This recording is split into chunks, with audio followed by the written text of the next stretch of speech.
If you try to study the Bible, sometimes it's hard to make sense of everything going on. There are lots of scholarly people out there trying to explain it. But if someone tries to explain something, they have the burden to not only connect everything in the Bible, but to also connect things in real life. Today we're going to be ramping things up a little and discussing where we are in the book of Revelation. From the title of the video, you know I'll be talking about the locusts in Revelation 9. It'll be up to you to see if what I say today sounds like the truth as it connects in today's world. But before we start reading chapter 9, we have to read other sections in the Bible that refer to the locusts to be able to better understand the locusts of Revelation. So when we start to piece Revelation together, it'll start to make more sense because those locusts are a little bit different than the rest.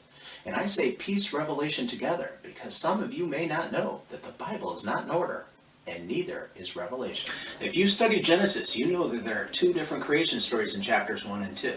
And if you compare them, the order of things do not match up. This is because things are written in chapter 1 in order to set things up, but the reality of chapter 2 is the actual order of things because it's in narration form. So we have to let go of any preconception of things having to be in order.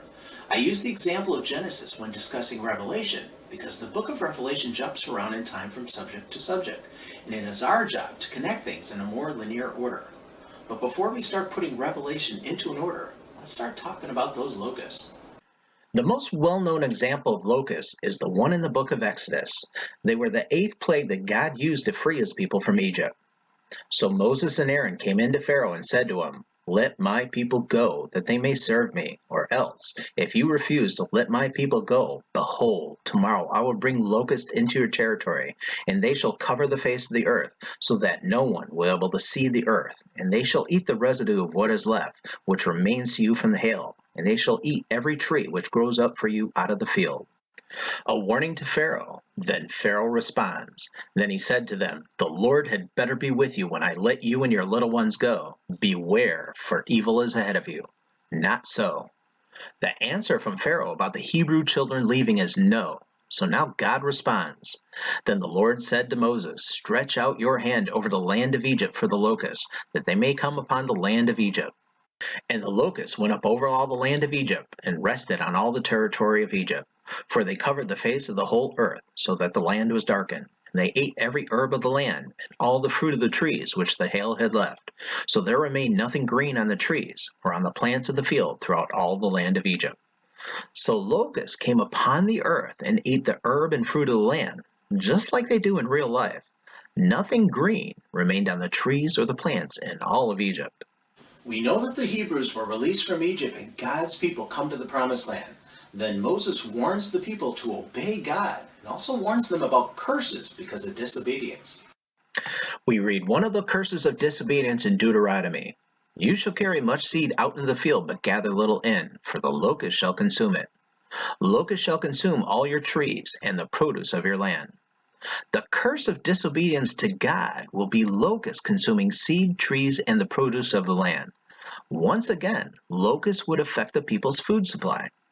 And if you really want to know what the Bible says about locusts, then read the book of Joel. It's only a few chapters, but that book is a great book for a lesson about locusts as it moves towards its key theme. For the day of the Lord is at hand. Yep, that day is coming for us too. But back to Joel. Towards the beginning of chapter 1, it starts out like this. What the chewing locust left, the swarming locust has eaten. What the swarming locust left, the crawling locust has eaten. And what the crawling locust left, the consuming locust has eaten. For a nation has come up against my land, strong and without number. His teeth are the teeth of a lion. He has the fangs of a fierce lion. In this book, there are 4 stages of locusts. Then chapter 1 goes on with the lesson of the locusts. The field is wasted, the land mourns, for the grain is ruined, the new wine is dried up, the oil fails. Be ashamed, you farmers, wail, you vine dressers, for the wheat and the barley, because the harvest of the field has perished. The vine has dried up, and the fig tree has withered, the pomegranate tree too, the palm tree also, and the apple tree. All the trees of the field are withered. Surely joy has withered away from the sons of men. This sounds dire, like everything is being attacked and destroyed. Then chapter 1 confirms this with the verse we started off with. Alas for the day of the Lord is at hand. It shall come as destruction from the Almighty. Is not the food cut off before our eyes, joy and gladness from the house of our God? The day of the Lord is described as destruction from the Almighty, food being cut off to the people. So the locusts in this book also end up destroying the food supply. So every story in the Old Testament connects locusts with the food supply being affected. Not only affected, but remember that word destruction, because this will be a key word to remember when we get to Revelation. Now that we understand the locusts of the Bible, we can now read the book of Revelation and its description of the locusts and end times. Then the fifth angel sounded, and I saw a star fallen from heaven to the earth. To him was given the key to the bottomless pit. And he opened the bottomless pit, and smoke arose out of the pit, like the smoke of a great furnace. So the sun and the air were darkened, because of the smoke of the pit. Then out of the smoke locusts came upon the earth, and to them was given power, as the scorpions of the earth have power. Turn the page. They were commanded not to harm the grass of the earth, or any green thing, or any tree, but only those men who do not have the seal of God on their foreheads. And they were not given authority to kill them, but to torment them for 5 months. Their torment was like the torment of a scorpion when it strikes a man. In those days men will seek death and will not find it.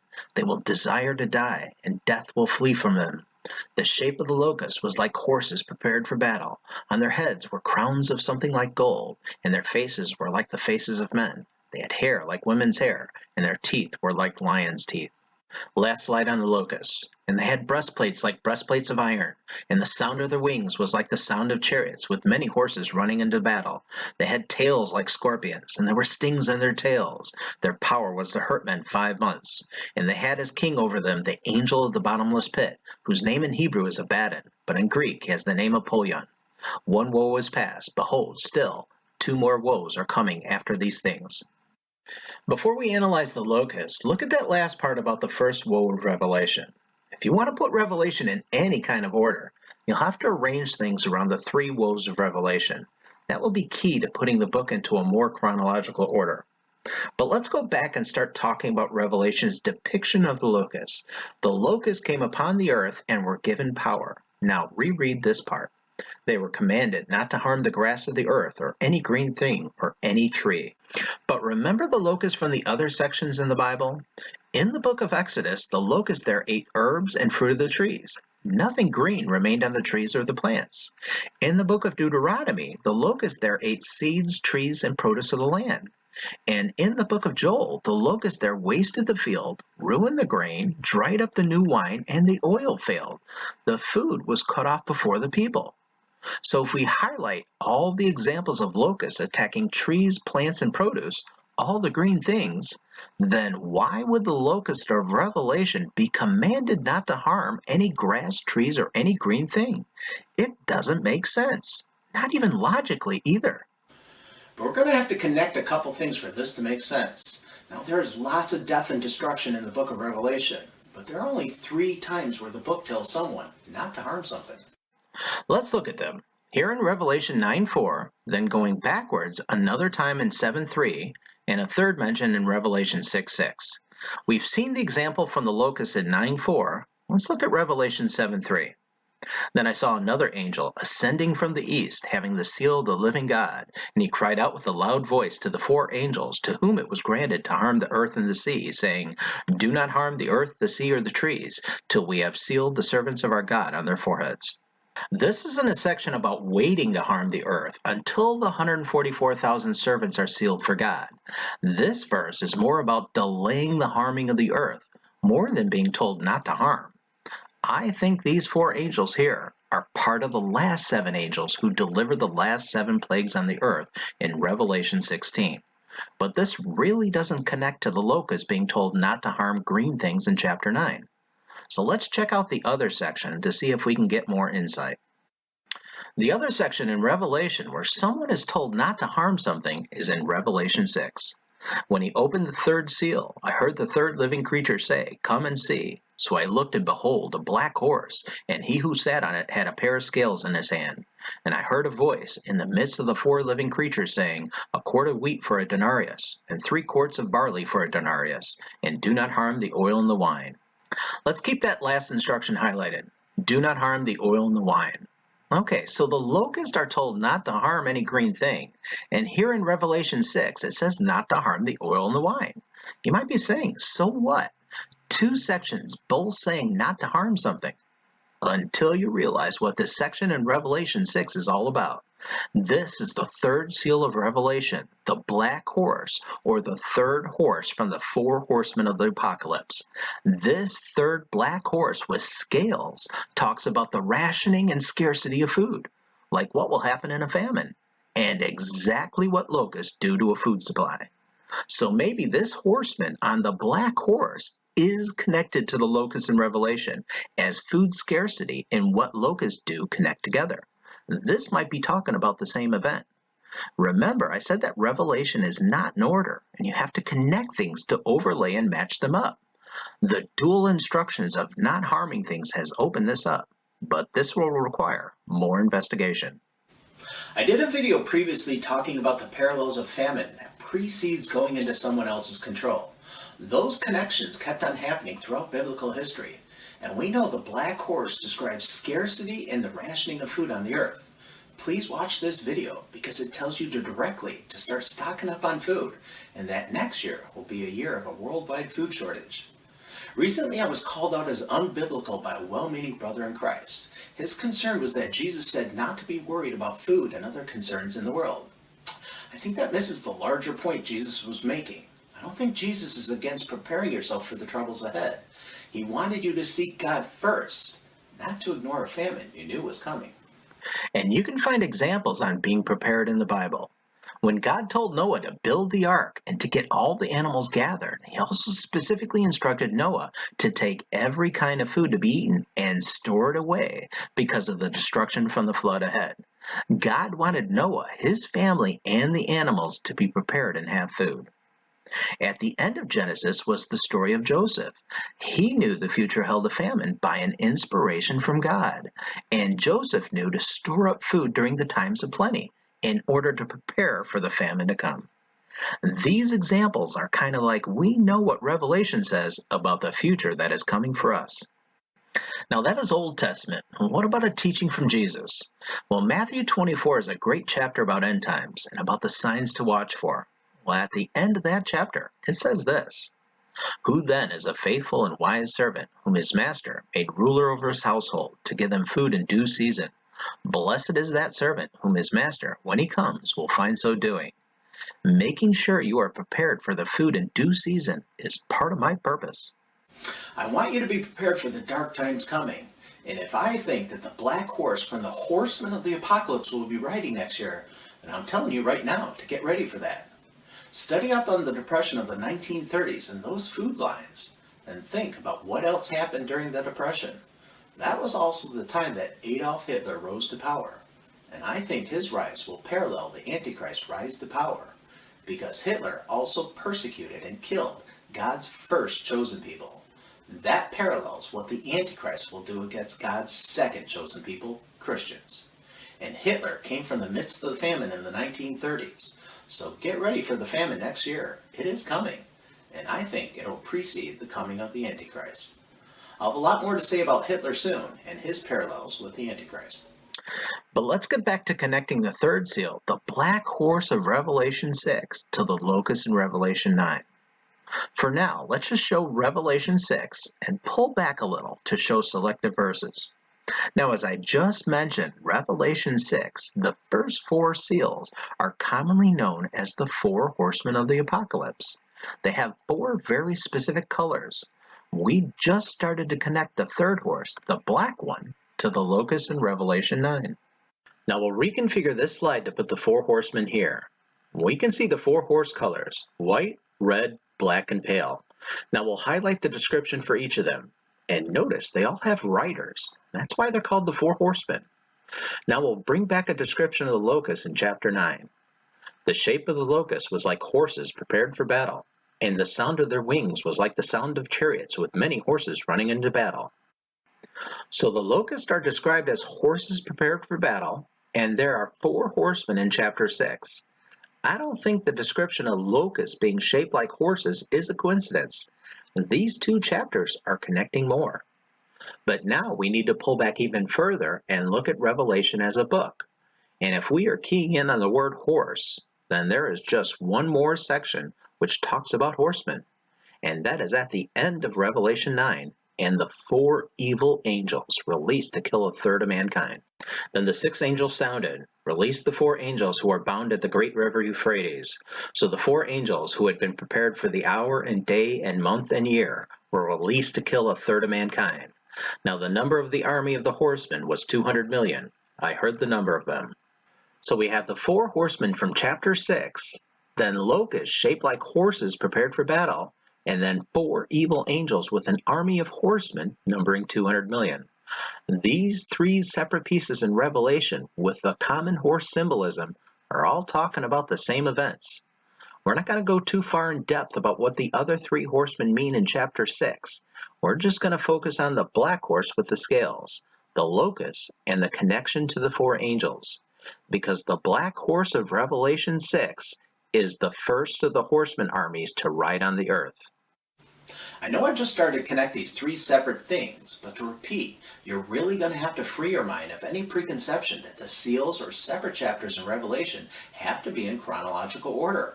Because when we start talking about the four horsemen, and specifically that first horseman on the white horse, that's going to be the Antichrist who comes out and starts killing and conquering. He's the first seal, but he's going to come after the black horse of famine, which is the third seal. You're going to have to wrap your brain around this, that things in the Bible do not have to be in order. It is written this way to balance out a style of writing called a chiastic structure. And I believe that John, the author of Revelation, is the same author as the Gospel of John. This chiastic structure is why the Gospel of John would be written in a different order compared to the other Gospels. It was also to balance out a chiastic or a step structure. This same structure is how the book of Revelation is written. It is not in linear order. And remember, all the examples I've shown in my videos that famine comes before going into someone else's control.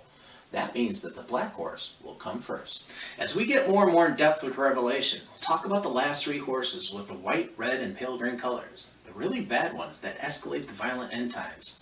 But since I said the black horse is the first horse to ride, we'll focus on just that one. And now that I've connected the three parts of Revelation, the black horseman, the locust, and the four angels release, let's put things in a chart here so we can keep track of all the comparisons as we move along. We started this by noticing that the black horseman and the locust are instructed not to harm things. We'll get to those specifics in a bit. That led us to see that the black horse had scales and was about rationing food, which was exactly what the locusts do to destroy a food supply. We then talked about the obvious thing here, is that the black horseman is in fact a black horse with a man rider, and then connected that as the shape of the locusts were like horses prepared for battle. And then we brought in the four angels and noticed they had an army of horsemen, which completes the symbolic comparison of horses between the three subjects, which brings us up to date so far. We'll start showing more connections here in the description of the four angels. The army of the horses says that out of their mouths came fire, smoke, and brimstone. One of the things that come out of their mouths was smoke. And we know from previously that locusts also came out of the smoke. So this further connects the four angels to the locusts. And if we come back to our main slide, we see things are getting more connected. Then we'll go back to the comparison of the black horse and the locusts. If we bring in a new slide, we see in verse 7, the locusts are described this way, and their faces were like the faces of men. Then, if you read about the black horse, it starts out like this. When he opened the third seal, I heard the third living creature say, "Come and see." The third living creature asked the horseman to come and see. We can find that specific living creature described in Revelation 4, when John receives a vision of heaven and he sees God's throne. And in the midst of the throne were four living creatures. The third living creature had a face like a man. So the third living creature has the face of a man, and this third living creature called out to the third horse, the black horseman. And we've already started to connect the black horseman with the locusts, and see the locusts also had faces of men. This is yet another connection between the black horse of famine and the locusts, the faces of men. Now we'll go to Ezekiel, who was a prophet of God during the exile, who received visions from God. In his first vision in chapter 1, he sees the likeness of 4 living creatures, and 3 of those living creatures are the same as the living creatures in Revelation, and one of the faces on each of them was the face of a man. Then if we go forward to chapter 10 and another vision, he also sees cherubim that have the face of a man. Then later in verse 20, Ezekiel confirms that this cherubim, which is an angel, was the same as the first vision he saw in chapter 1. So Ezekiel saw 2 visions of cherubim angels, and they both had the face of a man. So if we go back to our summary slide, we know that the 4 angels that are released are angels. So that means that the 4 angels released would also have the face of a man, which connects all 3 parts of Revelation together again. Now we have to understand a larger concept about the locusts. They were commanded not to harm the grass, but only those men who do not have the seal of God on their foreheads. The locusts are to stay away from men with the seal of God on their foreheads. Now we go back to the black horsemen to read this. And do not harm the wine. We skipped over the oil for a reason. That will be explained later. We know in the Bible that wine has been symbolized as blood. Here is the Last Supper with the words of our Lord Jesus Christ. We'll take it from Luke's Gospel. Likewise, he also took the cup after supper, saying, "This cup is the new covenant in my blood, which is shed for you." That wine in Jesus' cup symbolizes the blood of the new covenant. And if you start searching the Bible for references for the cup of God, you'll see lots of examples. Even before his arrest, Jesus prays to his Father to take this cup away from him, because he knew the horrific death that was waiting for him, as his blood will be spilled.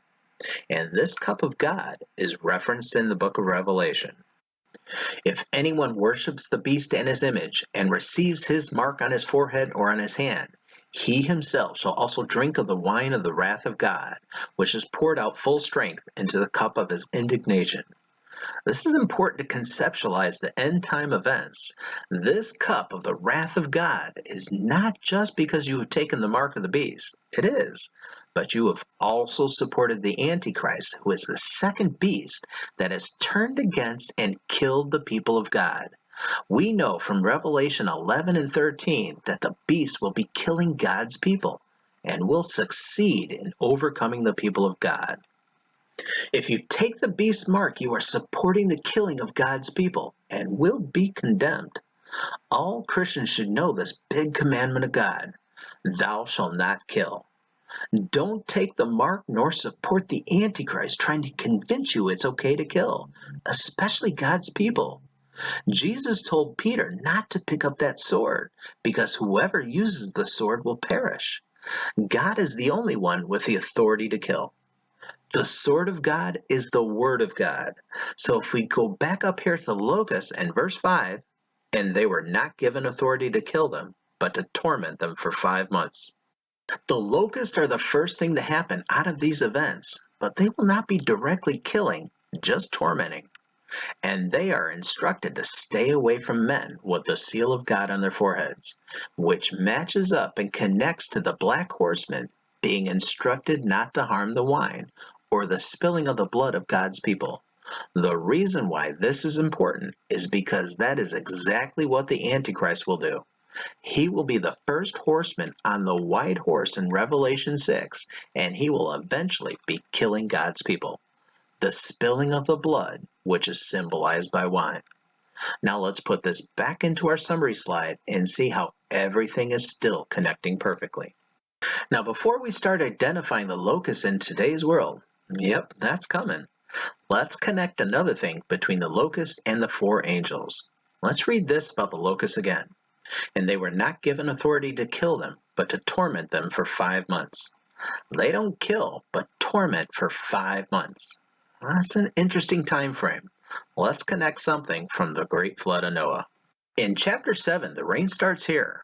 In the 600th year of Noah's life, in the 2nd month, the 17th day of the month. Then we go to chapter 8 to see after the rain stopped and the waters decreased. Then the ark rested in the 7th month, the 17th day of the month.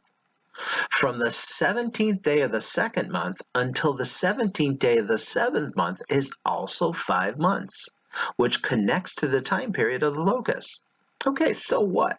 Two different sections in the Bible, both talking about 5 month time periods. What's the connection, and how do we get from the 5 months of the locusts to connecting the 5 months of Noah's flood, and then to the four angels? We do know those four angels of Revelation 9 were talked about in the Bible. Let's wipe the locusts away for now so we can bring in something from Jude. And the angels who did not keep their proper domain but left their own abode, he has reserved in everlasting chains under darkness for the judgment of the great day. We know that Jude is talking about those same four angels that are released from their chains in Revelation 9. But how do we tie those four angels to the flood? Now let's wipe Jude away and show something from Peter. For if God did not spare the angels who sinned, but cast them down to hell and delivered them into chains of darkness to be reserved for judgment. So we know that both Peter and Jude are speaking about the four angels of Revelation 9. That is clear by any interpretation. But look at the next line in Peter. And did not spare the ancient world, but saved Noah, one of 8 people, a preacher of righteousness, bringing in the flood on the world of the ungodly.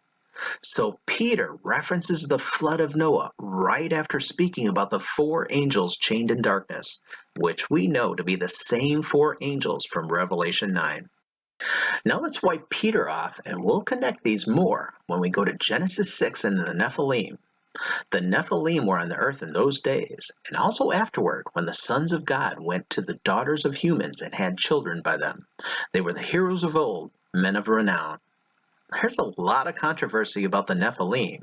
Some people believe that the sons of God here is the line of Seth intermixing with the bad line of Cain, while there's another straight-on theory that the sons of God are the 4 angels, since angels are sons of God. And the Nephilim are actually descendants of angels mating with the daughters of man. And that was so horrific to God that he chained up those 4 angels until the end times.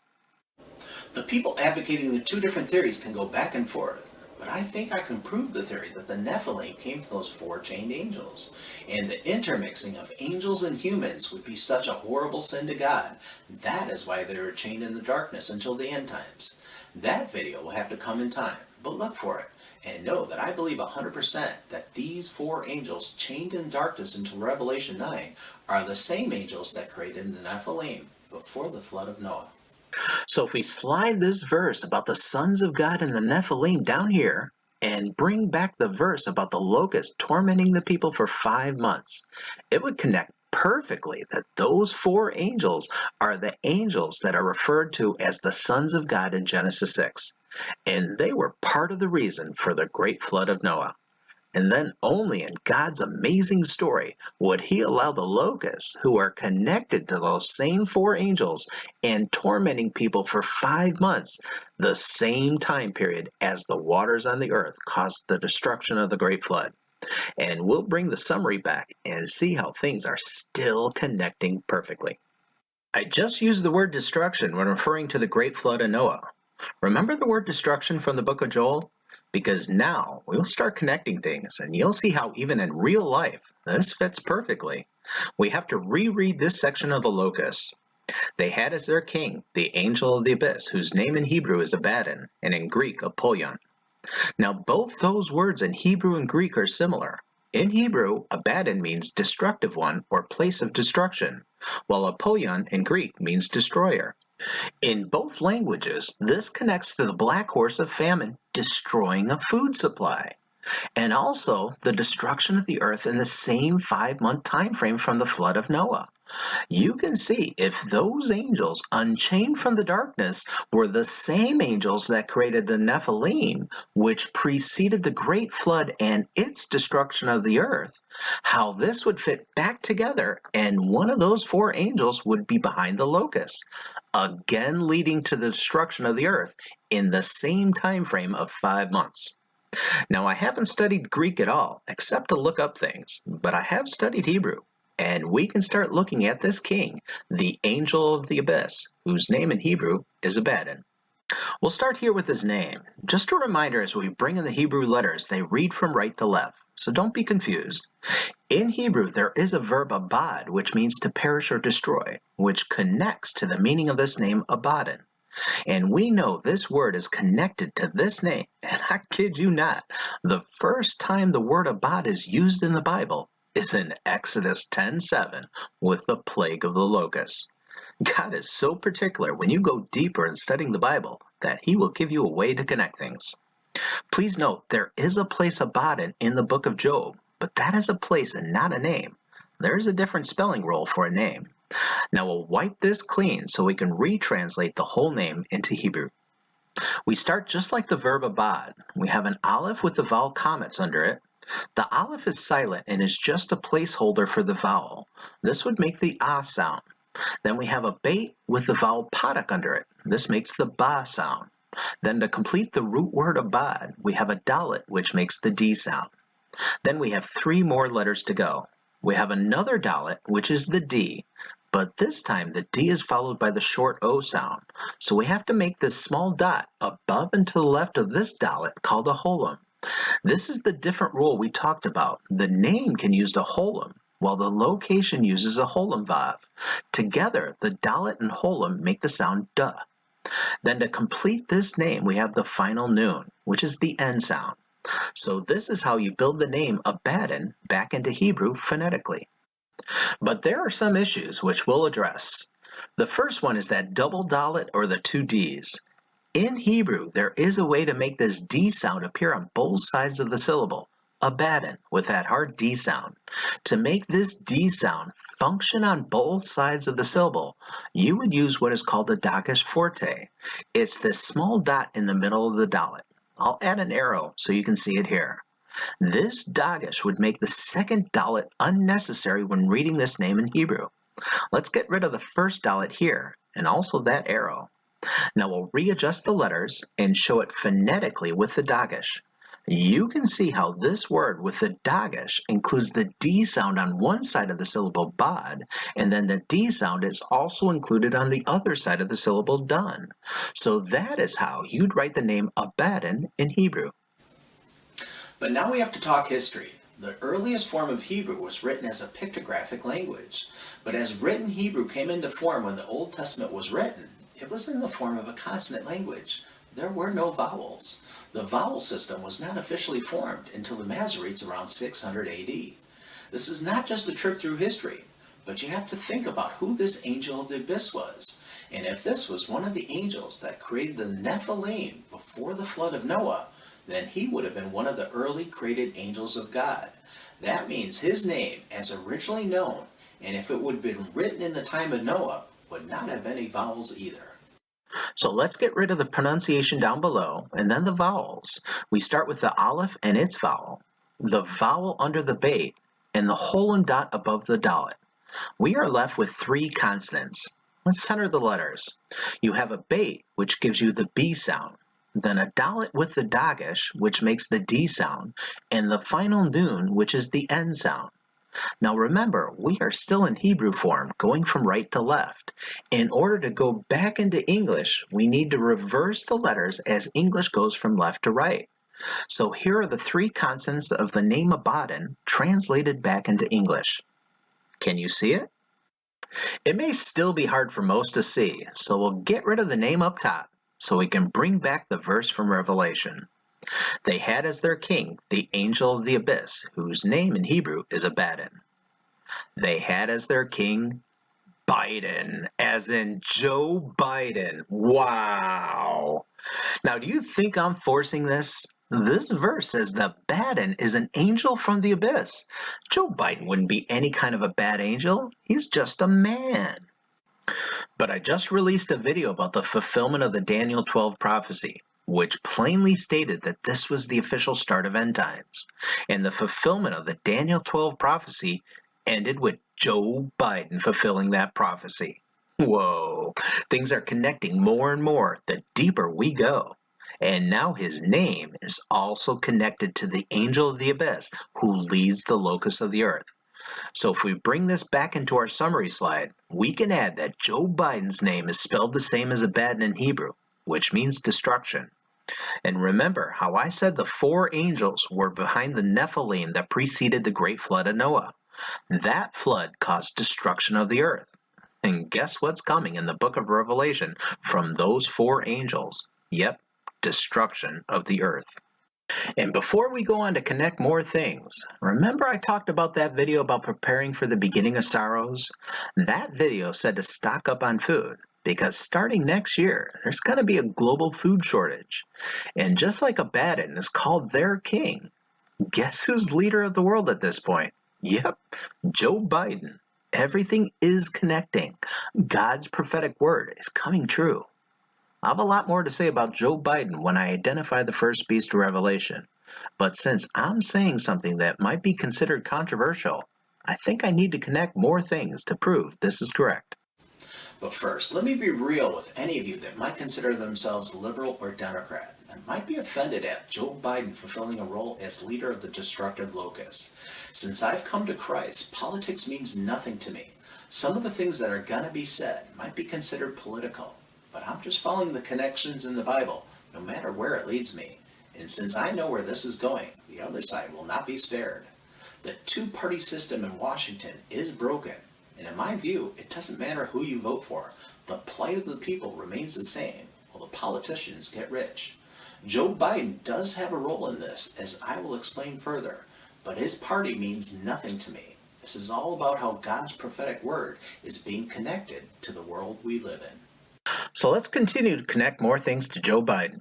Here's a verse about the 4 angels. And thus I saw the horses in the vision. Those who sat on them had breastplates of fiery red, hyacinth blue, and sulfur yellow.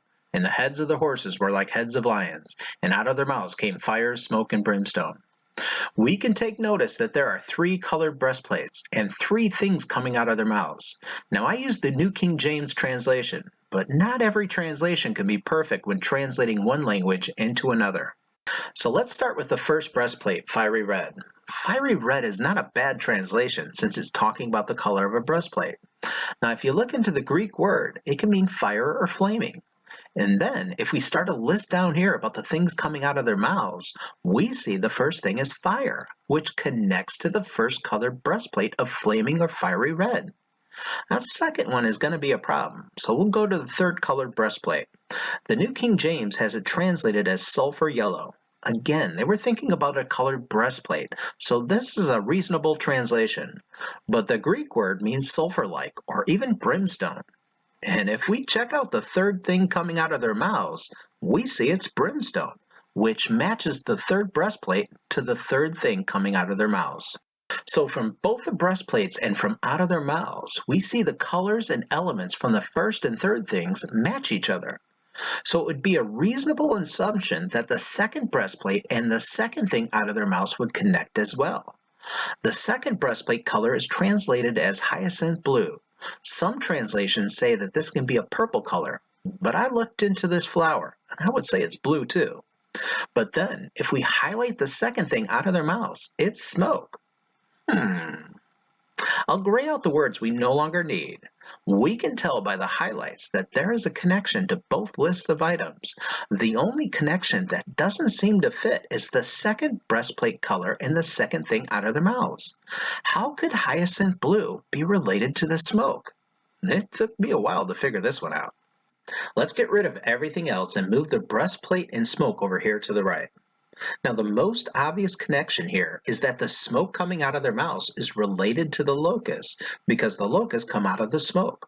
So that further connects the locusts to the 4 angels. But we're going to keep going to understand how the blue color of the breastplate fits into this. We showed verse 11, the angel leading the locusts whose name in Hebrew was Abaddon. Then we revealed how to break down the consonants of the name to show a perfect connection between Abaddon and Joe Biden. But this still doesn't explain the blue color of the breastplate and how it should be related to the smoke. Until you start realizing the thing I brought up earlier. Joe Biden is a Democrat, and the official color of the Democratic Party is blue. And we have come full circle and connected how the smoke coming out of the mouths of the horses from the four angels and how that smoke led to the locusts. Then we revealed how Joe Biden's name is connected to the leader of the locusts, then shown how his party's color is blue, which connects back perfectly with the color of the blue breastplate from the horses of the four angels. And like I keep saying, you know you got something right when everything connects perfectly. Then we come back to our summary slide to see how these three things continue to match up, piece by piece. Now we're going to go back and talk about that thing at the beginning. Let's read it again. They were commanded not to harm the grass of the earth, or any green thing, or any tree. Why would the locusts of Revelation be told not to harm green things? All the examples in the Bible show locusts would harm green things. This doesn't make sense until you take the information we've already revealed, and that the angel of the abyss, Abaddon, is using the leader of the world with the same consonants, Joe Biden.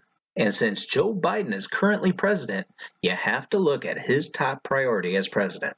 And this will tie into the key word of green, of which the locusts are commanded not to harm. Joe Biden's top priority is combating the climate crisis, and he is embracing green energy and renewables as the energy of the future. This is his number one goal, and this blurb is taken right from the White House's website. The president is mobilizing a whole of government effort to reduce climate pollution in every sector of the economy. I really don't want to get into a debate about climate change. Ironically, I believe in it, just not the way Joe Biden believes in it. I think this world will end, and end badly. I went over this in my videos, that the great city of Babylon is Earth, and that the fall of Babylon is going to be the fall of Earth. So this world will have climate change, and it's going to become what we know as hell. And since I think this is coming from God, there'll be no stopping this climate change. But let's get back to connecting Joe Biden and his policy into the book of Revelation. We've already seen some really bad inflation start to occur during his presidency. When people started to see the rising price of gas for their cars, Joe Biden said this: "When it comes to the gas prices, we're going through an incredible transition. We'll be stronger, and the world will be stronger and less reliant on fossil fuels when this is over." He's stating that the rising gas prices is a good thing, getting away from fossil fuels. The summary said this: "We have a chance here to make a fundamental turn towards renewable energy, electric vehicles, and not just electric vehicles, but across the board." Again, renewable, green energy is the goal. And let's not forget this direct quote from Biden as he ran for president: "We are going to get rid of fossil fuels." Now, whether you or I believe in these policy goals doesn't matter. What matters is connecting this policy into the Bible to see if it fits. If Joe Biden and the worldwide move towards renewables is their stated goal, and they would want to stop the drilling for fossil fuels, then if the Bible would be prophesying about this, then how would the Bible describe something like that? They were commanded not to harm the grass of the earth or any green thing or any tree. Oh, remember how this seemed incompatible with the theme of the locust harming green things? Maybe the locusts of Revelation would affect the world's food supply by not harming the grass or any green thing. This would still fit into the theme of locusts destroying the food supply, but this time by not drilling for traditional fossil fuels. Make sense to you? Okay, let's try and put this over the top. We've already connected the third black horse from Revelation 6 with the locust of Revelation 9, and we see how specific things from each refer back to each other. Now read this from the black horse: "And do not harm the oil." Well, there you go. It's plain for everyone to see. We are going to get rid of fossil fuels. They were commanded not to harm the grass of the earth or any green thing or any tree. And remember where this is leading to: a quart of wheat for a denarius and 3 quarts of barley for a denarius. This is leading to the rationing and scarcity of food. That's what's coming for us. Don't let the media tell you that the war between Russia and Ukraine is at the root of the coming food shortage. It's not helping. But if Ukraine no longer existed as a country, the world should be able to have plenty of food. The global move against fossil fuels is at the root of this, and watching all the central banks of the world raise interest rates into a recession means we are likely headed into a global depression. And remember what I said about Hitler and the Depression of the 1930s. And if we come back to our summary slide, we see how the move against oil connects to these chapters too. There's another thing we haven't talked about with these locusts. And to them was given power as the scorpions of the earth have power. And there's a second verse which talks about this also. They had tails like scorpions, and there were stings in their tails. It's very interesting that locusts would be described like scorpions with power and stings in their tails. Why would locusts be described like that? Well, if Joe Biden is at the center of this, and many things are connecting through him, then we just need to look at him more closely. And if you check out his personal information, you'll find out the reason. His birthday is November 20th, and guess what that makes him? Yep, you guessed it, a Scorpio in the zodiac. Unbelievable. Now, don't be getting up in arms. I'm not reading his horoscope. I'm just looking at the stars for signs, which is what the stars' purpose was by God. So not only is his name being connected to the angel of the abyss, the leader of the locusts, but he is also a Scorpio, just like the locusts have power like scorpions. Man, can you see how God inspires everything in the Bible to be fulfilled? And we aren't even done with this yet. We just haven't connected the stings in their tails. How does that come into play? Let's go right back to Joe Biden. And there is something during his presidency that can be considered the sting of a scorpion. As he became president, it was in the midst of the COVID pandemic. And what occurred because of COVID? Well, the drug companies made vaccines. And what did Joe Biden do? He mandated the vaccines for everyone under his power. I know we're in a different period of time with censorship, so let me just highlight his words. The choice is simple: get more people vaccinated. And while I would have much preferred that requirements not become necessary, too many people remain unvaccinated for us to get out of this pandemic for good. So I instituted requirements. What do you think? Does this sound like the sting of a scorpion? I don't want to get into the efficacy of the vaccines. It would be up to you to see if the side effects from a scorpion sting could be compared to the side effects from the vaccine. But I believe this fulfills verse 10 up here about having a sting like a scorpion. And if we bring back our slide, we see how Biden is a Scorpio, and there was something like the stings of a scorpion related to him. We've almost talked about all the verses about the locusts, but one we haven't talked about is verse 8. There are two parts to it. We'll get into the first part now. They had hair like women's hair. We know the locusts had faces like men, but now they have hair like women's hair. Most scholars believe that the book of Revelation was the last book of the Bible written, so John could have known what all the other writers of the New Testament were writing when he wrote Revelation. I'll bring in something Paul wrote in Corinthians, dealing with women's hair while praying. Verse 14 is the one we'll highlight. Does not even nature itself teach you that if a man has long hair, it is a dishonor to him? If this is heading towards opening the third seal of Revelation, which will lead to a global food shortage and depression, then the people will revolt against this, and this will bring dishonor to the locusts. Now we'll go to the second part of verse 8. And their teeth were like lions' teeth. Then we see in verse 17 about the four angels that their horses had the heads like the shape of lions. So that is another connection between the four angels and the locusts. Heads like lions and teeth like lions' teeth. And if you go back to Joel 1, there is a specific verse that says something having the teeth of a lion, the fangs of a fierce lion. The beginning of the verse is specific. This thing with the teeth of a lion is a nation that has come against God's land. But this nation will lead us into our next video about who is the first beast in Revelation. And as we go back into our summary slide, we see the theme of the lions have connected as well. The last thing we'll bring up with Biden is this really weird thing that happened. I remember some time ago when Joe Biden was running for president, during the debates, there was some kind of optical thing that happened, and it caught many people's attention. I remember this clearly. Joe Biden's eyes appeared black sometimes, although his eyes are actually blue. That always stayed with me. I know the media has debunked this as some kind of optical illusion. The idea of smart contact lenses is a conspiracy theory. The image was probably photoshopped. His eyes are blue and were blue during the debate. We only think we saw what we saw. Then only recently, as I started to connect these three chapters in Revelation, the locusts in chapter 9, the four evil angels in chapter 9, and the third horse of the four horsemen in chapter 6. And if we have connected these three things, then one of those four angels unchained is named Abaddon. We get his name as being the leader of the locusts. We have connected Joe Biden's name using the same letters as Abaddon in Hebrew. And we have also connected the third horse from the four horsemen to the locusts. And if that Abaddon is the rider of the third horse of the horsemen, and this hit me, that third horse of the four horsemen was black, which matched the color of Joe Biden's eyes during the debate. Do you believe in the Bible that it contains the literal truth? I mean, Jesus walking on water, calming the storm with his words. Well, the Gospels are full of stories of Jesus healing people possessed by demons. If demons were real in the time of Jesus, then they still be real now. And if those demons possess someone, there would be signs for us to see. And I saw what I saw and connected what I connected. Now you can see if it connects too.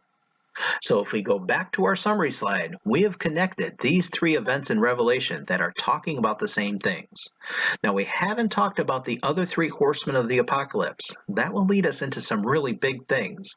But if I'm right, and next year will be the year of the locust, the cracking of the third seal of Revelation 6, which will confirm the four angels have started to be released from their chains, then the world is going to start to look much differently by the end of next year. I have my hunches as when this will take place, but I'll leave this out here, that all of this is starting sometime next year. Now, if you think I'm just some end times preacher trying to scare people of the supposed global food depression, that I'm proof texting the Bible to fit my alarmism, then I'll quote the United Nations food chief, who said that the food shortage coming will be a perfect storm on top of a perfect storm. Those are his words and a direct quote. And this perfect storm is fitting into the Bible. And if I'm getting through to you to believe in the parallels as I do, then read Ezekiel 4 and 5 and compare them to Revelation 6 and 9. The common word usage is eye-catching between both of the books. You can say John was a good Jew, and he would have known about Ezekiel when writing Revelation. But I think it goes deeper than that. The context of Ezekiel is that God is pretty angry with the people of Israel, and God asked Ezekiel to do something which is symbolic of his anger towards his people. And your food which you shall eat shall be by weight, 20 shekels a day. From time to time you shall eat it. You shall also drink water by measure, 1/6 of a hin. From time to time you shall drink. And you shall eat it as barley cakes, and bake it using fuel of human waste in their sight. Human waste? Yuck! Ezekiel was disgusted with this as an instruction. So God compromised with Ezekiel. Then he said to me, See, I'm giving you cow dung instead of human waste, and you shall prepare your bread over it. He didn't make Ezekiel eat human waste or cow dung, but he had Ezekiel use that waste as fuel to make his food. He took away the fuel to prepare the food. Now compare these things, eating food and water by weight, which sounds like the rationing we have in Revelation 6. Remember, the black horseman had scales to measure the food. And then the lack of fuel in Ezekiel is connected to the command not to harm the oil, which we covered that the move against fossil fuels will lead to a food shortage. I think since Ezekiel and Revelation are paralleling each other, I'm on solid ground to say that since God was angry with the people of Israel in Ezekiel, we can extrapolate that to mean he's also angry with humanity now. If you look at the state of the world today, who could blame him? I've had a few comments recently as to why I'm focusing on end times issues. Well, if I believe we are starting end times, then I have to talk about it now. There's a chapter in Revelation that talks about the time for prophecy. So I went to the angel and said to him, Give me the little book. And he said to me, Take it and eat it, and it will make your stomach bitter, but it will be as sweet as honey in your mouth. Then I took the little book out of the angel's hand and ate it, and it was as sweet as honey in my mouth. And he said to me, You must prophesy again about many peoples, nations, tongues, and kings. The angel told John to eat the book and prophecy again. So how do I know this is the time to reveal prophecy? Now this section of Revelation is also paralleled in Ezekiel, here in chapter 3. Ezekiel is instructed to eat a scroll and speak to the house of Israel.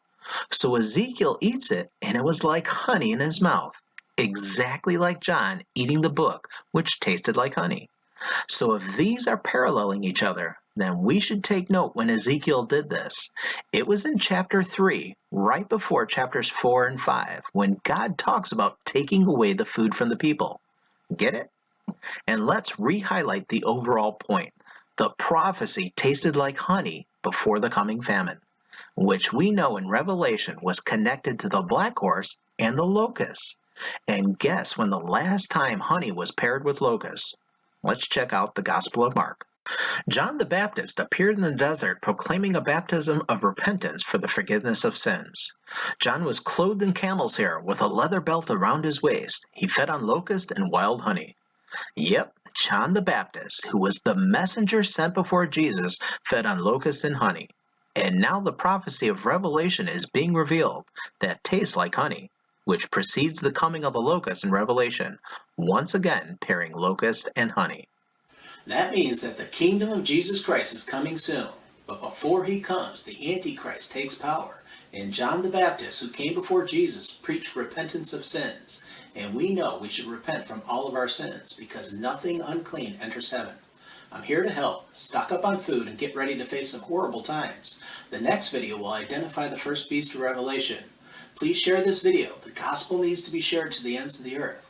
We are entering into the beginning of sorrows. The locusts are coming next year. May God be with you all.